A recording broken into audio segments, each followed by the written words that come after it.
ఆ సంపాదించుకున్నదంతా ఆ 100 రూపాయల రూపంలో వాళ్ళకి ఇచ్చేసేవాళ్ళమన్నా. కానీ మేము వ్యాపారం అసలు చెయ్యాలో మానాలో అన్న పరిస్థితిలో మేము బాధపడ్డామన్నా. కానీ అలాంటి టైంలో 10,000 రూపాయలంటే నిజంగా అన్న 1000 రూపాయలు 200 చూసినా ఈ కళ్ళతో అన్న 10,000 రూపాయలు సడన్ గా మాకు రావడంతో చాలా ఆనందం అన్నా. నిజంగా చాలా సంతోషం అన్నా. ఆ 10,000 రూపాయలతో నేను ఇంకా ఫ్రూట్స్ తెచ్చుకుని డెవలప్ చేసుకోగలిగానన్న వ్యాపారాన్ని. ఆ వచ్చిన లాభం సాయంత్రానికన్నా వడ్డీ రూపంగా వెళ్ళిపోయేదన్నా. కానీ మీరు వచ్చిన తర్వాత వడ్డీ కట్టే పరిస్థితి మాకు లేదన్నా. కేవలం బ్యాంక్ నుంచి తీసుకున్నానన్నా. మా మీద పడే వడ్డీ మాకు భారం కాకుండా ఆ భారం అంతా మీరే తీసుకుని కేవలం తెచ్చిన రుణాన్ని మట్టికి బ్యాంకుకి చెల్లించడానికి ఇచ్చారన్న అవకాశం. నేను అమ్మిన రుణాన్ని వడ్డీ రూపంగా వెళ్ళేది కాదన్నా ఇంకా. కానీ ఆ వచ్చిన లాభాన్ని నేను బ్యాంకులో సకారంగా కట్టుకుంటూ మొదలు పెట్టానన్నా. బ్యాంకు గుమ్మం కూడా అన్న ఇంతవరకు నేను ఇప్పటికి బ్యాంకులోకి వెళ్ళిందే లేదన్నా. ఎందుకంటే నేను చదువుకోలేదన్నా. 5వ తరగతి వరకే చదివించారన్న మా అమ్మ నాన్న నన్ను. బ్యాంక్ వెళ్ళి ఏ కాగితం తీసుకుని రాయాలో కూడా తెలియదు నాకు. 10,000 రూపాయలు బ్యాంక్ వాళ్ళు ఇచ్చారంటే కేవలం మీ దయ అన్నది. ఆ 10,000 రూపాయలు నిజంగా ఈ రోజు సంతోషంగా కట్టుకున్నానని మళ్ళీ బ్యాంకు వారు నన్ను మళ్ళీ 11,000 ఇచ్చారన్న. మళ్ళీ అది వచ్చిన లాభం దాచుకుని మళ్ళీ బ్యాంకు వాళ్ళకి సకాలంలో చెల్లించానన్న. మళ్ళీ 12,000 తీసుకున్నానన్న. మళ్ళీ తర్వాత 13,000 అన్న. నిజంగా అలా తీసుకుని నేను వ్యాపారాన్ని డెవలప్ చేసుకుంటూ వచ్చానన్న.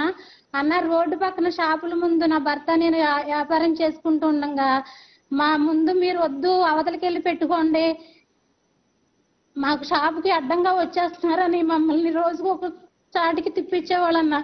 కానీ తీసుకున్న 10,000తోనన్నా నేను సకాలంలో కట్టుకుని బ్యాంకు వాళ్ళకి నాకు అమౌంట్ పెంచారన్న. ఆ అమౌంట్తో వ్యాపారం డెవలప్ చేసుకుని నేను కూడా ఒక షాప్ తీసుకున్నానన్న. అందరిలాగా ఒక షాప్ తీసుకుని నేను కూడా వాండర్గా అక్కడ నిలబడగలిగానంటే నిజంగా కేవలం అన్నా మీ దయ అన్న. ఇప్పుడు నన్ను గెంటేసిన వాళ్ళు లేరన్నా. నా సొంత షాపులో నేను వ్యాపారం చేసుకుంటున్నానన్నా. కేవలం అది మీ దయ జగనన్నా. నిజంగా చాలా సంతోషం అన్నా. అలాగే ఒక టైంలో అన్న గత ప్రభుత్వంలో డ్వాక్రా రుణమాఫీ అన్న ఇది చెప్పాలని ఉందనన్నా. నేను పడిన బాధ రుణమాఫీ చేస్తారని నమ్మి అన్నా నేను డ్వాక్రా కట్టడం మానేశానన్నా. ఆ టైంలో అన్న మళ్ళీ వడ్డీ మీద వడ్డీ వేసి బ్యాంకు వాళ్ళు నాకు నోటీసులు పంపించారన్న.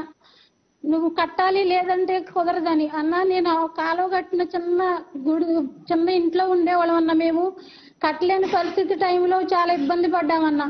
అన్నా నేను కనీసం బయటికి వెళ్ళి తెచ్చి పరిస్థితి కూడా నా దగ్గర లేదన్నా. నా గ్రూపులో ఉన్న వాళ్ళందరూ కట్టేసుకున్నారన్నా. పేద స్థితిలో ఉన్న నేను కట్టలేకపోయానన్నా. చాలా ఇబ్బంది పెట్టారు నన్ను. ఆ టైంలో నా బంధువుల దగ్గరికి నేను వెళ్ళి బాధపడితే వాళ్ళకున్న చిన్న పనిముట్లు నాకు ఇచ్చారన్నా. ఇవే తాగాడు పెట్టుకుని నువ్వు బ్యాంక్ కట్టేసుకుంటే మళ్ళీ ఇవ్వంగానే నాకు విడిపించి ఇచ్చేయమని.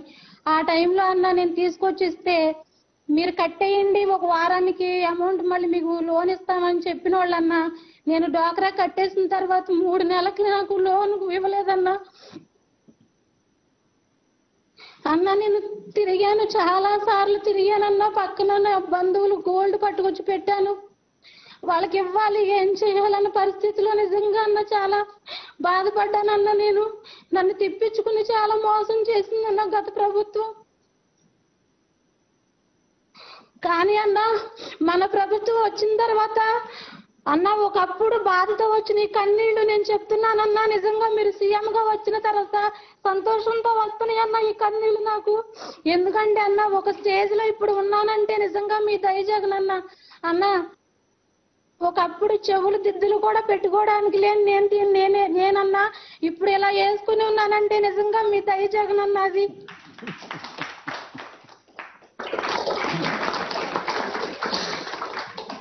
ఎందుకన్నా ఇంకా మిమ్మల్ని వదులుకుంటాం మేము? ఎందుకన్నా మాకు వేరే గవర్నమెంట్, ఎందుకన్నా వేరే సీఎం, మాకు మీరుంటే చాలన్నా.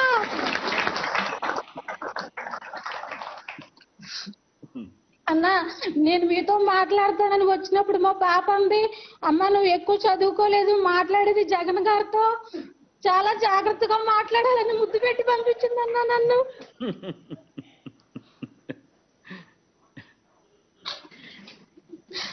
అన్న ఇదివరకు సంక్రాంతి సెలవులు ఇస్తే ఊర్లు వెళ్ళిపోయేవాడు అన్న ఆడుకుంటానికి. అది కానీ ఇప్పుడన్నా మా అమ్మాయి 10వ తరగతి చదువుతుందన్న. ఆన్లైన్ క్లాసులు అన్న ఎప్పటికప్పుడే హోంవర్క్లు చేసి సార్లకు పెట్టాలంటన్నా.